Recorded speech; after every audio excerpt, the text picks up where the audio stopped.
Today we will be looking at Crassula tetragona, which is the miniature pine tree. It kind of looks like a pine tree, which kind of gives it its name. It's got spiderwebs on it for some reason. This is not a very old plant. I've had it for about a year.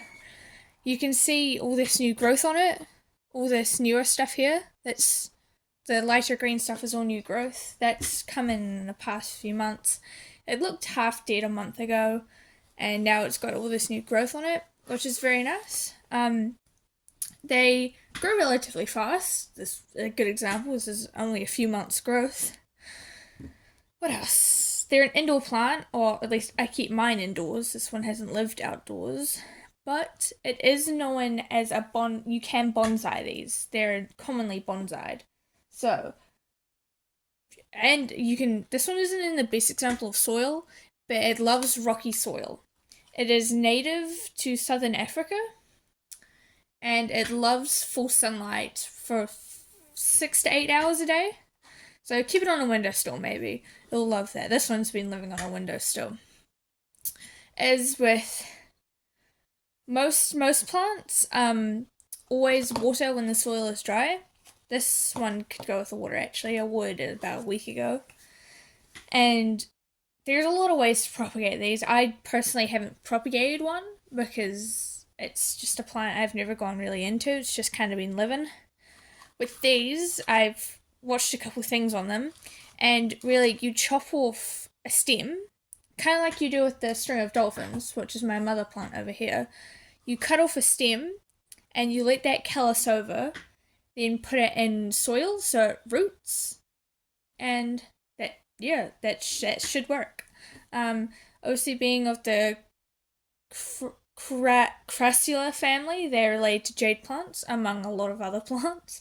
I think, what was the other one that I showed a couple of videos ago?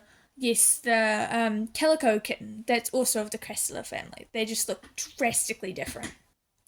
I don't think I have anything else to show of the family, but they look very different. But yes, they are of the same family.